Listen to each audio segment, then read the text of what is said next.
Hello friend, welcome to YouTube channel Vidyagan Bhate 20। मैं संजीव कुमार आज लेकर आया हूँ भूगोल।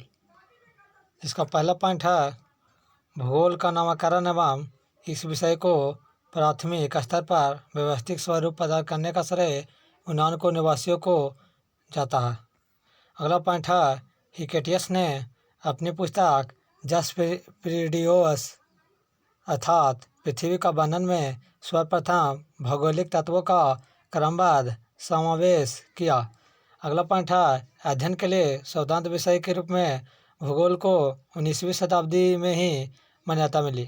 अगला पॉइंट है 20वीं शताब्दी के आरंभ में भूगोल मनुष्य और पर्यावरण के पारस्परिक संबंधों के अध्ययन के रूप में विकसित हुआ। इसकी दो विचारधाराएं थी। पहला है भूगोल का जनक हिकेटियस, दूसरा है वर्तमान भूगोल का जनक अलेक्जेंडर वॉन हुम्बोल्ट, तीसरा है व्यवस्थित भूगोल का जनक इरेटोस्थेनीज, चौथा है जियोग्राफिका शब्द का प्रथम प्रस्तावक इरेटोस्थेनीज, पाँचवा है भौतिक भूगोल का जनक पोलिडोनियम, छठा है संस्कृति भूगोल का जनक कार्ल ओ साबर, सातवां है गणितीय भूगोल का संस्थापक थेल्स एवं एनेक्सिमिंडर, आठवां है विश्व गोलों का निर्माता मार्टिन बैहम, नौवां है विश्व मानचित्र के निर्माणकर्ता अनेंगजी मेंडर, दसवां है भौगोलिक विश्वकोश का रचनाकार स्ट्राबो। पहला संभववाद, इसके अनुसार मनुष्य अपने पर्यावरण में परिवर्तन करने में समर्थ है तथा वह प्रकृति प्रदत्त अनेक संभावनाओं को अपनी इच्छा के अनुसार उपयोग कर सकता है। इस विचारधारा के समर्थक है भूगोलवेत्ता बाइडल डी ला ब्लास और फैरवे। दूसरा है निश्चयवाद, इसके अनुसार मनुष्य के सारे काम पर्यावरण द्वारा निर्धारित होते हैं अतः मनुष्य को स्वेच्छापूर्वक कुछ करने की स्वतंत्रता कम है। इस विचारधारा के प्रमुख समर्थक है भूगोलवेत्ता रिटर रटजेल, नवीन निश्चयवाद का संस्थापक एलन सेम्पुल और हंटिंगटन। आगे देखेंगे भूगोल के कुछ परिभाषाएं। भूगोल एक ऐसा स्वतंत्र विषय है जिसका उद्देश्य लोगों को विश्व, आकाशीय पिंडों, स्थल, महासागरों, जीव जंतुओं, वनस्पति, फलों तथा भू धरातल के क्षेत्रों में देखी जाने वाली प्रत्येक अन्य वस्तु को ज्ञान प्राप्त करना है, स्ट्रेबो ने बोला था। दूसरा है भूगोल पृथ्वी की झलक को स्वर्ग में देखने वाला अभावमय विज्ञान है, ये बोला था क्लैडियस टॉल्मी ने। तीसरा है भूगोल वह विज्ञान है जिसमें पृथ्वी को स्वतंत्र ग्रह के रूप में मान्यता देते हुए उसके समस्त लक्षणों, घटनाओं एवं उसके अंतर संबंध का अध्ययन किया जाता है, ये बोला था कार्ल रिटर ने। चौथा भूगोल में पृथ्वी के उस भाग का अध्ययन किया जाता है जो मानव के रहने का स्थान है, ये बोला था आर्थर होम्स ने। पहला है ब्रह्मांड, इसका पहला पॉइंट है अस्तित्वमान द्रव्यमान एवं ऊर्जा के सम्मिलित रूप को ब्रह्मांड कहते हैं। अगला पॉइंट है दूसरे शब्दों में सूक्ष्म अणुओं से लेकर महाकाय आकाशगंगाओं तक के सम्मिलित स्वरूप को ब्रह्मांड कहा जाता है। अगला पॉइंट है ब्रह्मांड की उत्पत्ति से संबंधित प्रमुख सिद्धांत निम्न है।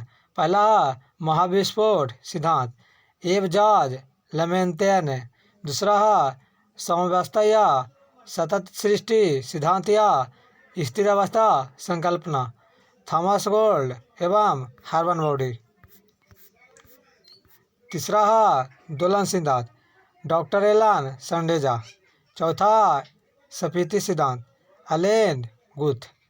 अगला पॉइंट है ब्रह्मांड की उत्पत्ति के संबंध में महाविस्फोट सिद्धांत सर्वाधिक मान्यता सिद्धांत है। इसका प्रतिपादन बेल्जियम के खगोल एवं पादरी जॉर्ज लेमेंटेन ने किया था। बाद में रॉबर्ट बेगनोर ने इस सिद्धांत की व्याख्या की। अगला पॉइंट है महाविस्फोट सिद्धांत के अनुसार आरंभ में वे सभी पदार्थ जिनसे ब्रह्मांड बना है अति छोटे गोलक एकाकी परमाणु के रूप में एक ही स्थान पर स्थित था, जिनका आयतन अत्यधिक सूक्ष्म एवं तापमान तथा घनत्व अनंत था। दूसरा, अत्यधिक संकेंद्रण के कारण बिंदु का आकस्मिक विस्फोट हुआ, जिसे महाविस्फोट ब्रह्मांडीय विस्फोट कहा गया। इस अचानक विस्फोट से पदार्थों का बिखराव हुआ, जिससे समान पदार्थ निर्मित हुए। इसके अलगाव के कारण काले पदार्थ बने, जिनके समूहन से अनेक ब्रह्मांडीय पिंडों का सृजन हुआ। वैज्ञानिकों का विश्वास है कि महाविस्फोट की घटना आज से 13.7 अरब वर्ष पहले हुई थी। महाविस्फोट के लगभग 10.5 अरब वर्ष पश्चात, यानी आज से 4.5 अरब वर्ष पूर्व सौरमंडल का विकास हुआ, जिसमें ग्रहों तथा उपग्रहों का निर्माण हुआ। इस प्रकार के बिग बैंग परिघटना से ब्रह्मांड की उत्पत्ति हुई और तभी से उसमें निरंतर विस्तार जारी है। इसके साक्ष्य के रूप में आकाशगंगाओं के बीच बढ़ती दूरी का साक्ष्य दिया जाता है। नासा ने 2001 ईस्वी में MAP माइक्रोवेव एनिसोट्रॉपी प्रोब नामक अनुसंधान में इसकी पुष्टि की। अगला पॉइंट है ब्रह्मांड के निरंतर विस्तार के साक्ष्य जुटाने में एडविन हबल का योगदान उल्लेखनीय है। ब्रह्मांड के निरंतर विस्तारण के साक्ष्य के रूप में अंतरिक्ष में सूक्ष्म तरंगों की उपस्थिति का पता चलना, अंतरिक्ष में रेडशिफ्ट परिघटना का अवलोकन तथा आधुनिक अध्ययनों में सुपरनोवा का अंतरिक्ष में विस्फोट होना भी ब्रह्मांड के विस्तार के साक्ष्य रूप में माना जा रहा है। नोट: नासा द्वारा 30 जून 2001 ईस्वी को डेविड विल्किंसन के नेतृत्व में बिग बैंग की पुष्टि हेतु मैप परियोजना का शुभारंभ किया गया। मैप एक खोजी उपग्रह है। इससे प्राप्त चित्रों से बिग बैंग की पुष्टि होती है। 11 फरवरी 2013 ईस्वी को इस आधार पर नासा ने ब्रह्मांड की आयु 13.7 अरब वर्ष निर्धारित करने की घोषणा की। डेविड विल्किंसन की सितंबर 2002 के निधन के पश्चात उनके सम्मान में मैप उपग्रह का नाम 11 फरवरी 2003 ईस्वी को WMAP Wilkinson microwave anisotropy probe रखा गया। अगला पॉइंट है ब्रह्मांड के रहस्यों को जानने के लिए 30 मार्च 2010 ईस्वी को European centre for nuclear research CERN ने जिनोवा में पृथ्वी के सतह से 50 से 175 मीटर नीचे 27.36 किलोमीटर लंबे सुरंग में लार्ज हैड्रन कोलाइजर LHC नामक महाप्रयोग सफलतापूर्वक किया गया।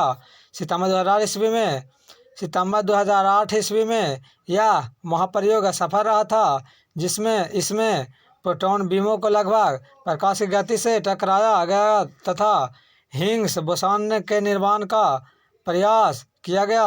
माना जाता है कि गॉड पार्टिकल के नाम से जाना जाने वाला हिग्स बोसॉन में ही ब्रह्मांड के रहस्य छिपे हैं, क्योंकि यह सबसे बेसिक यूनिट माना जाता है। CERN ने 4 जुलाई 2012 ईस्वी को हिग्स बोसॉन से। कृपया वीडियो पसंद आए तो अपने दोस्तों के पास शेयर जरूर करें। जय हिंद।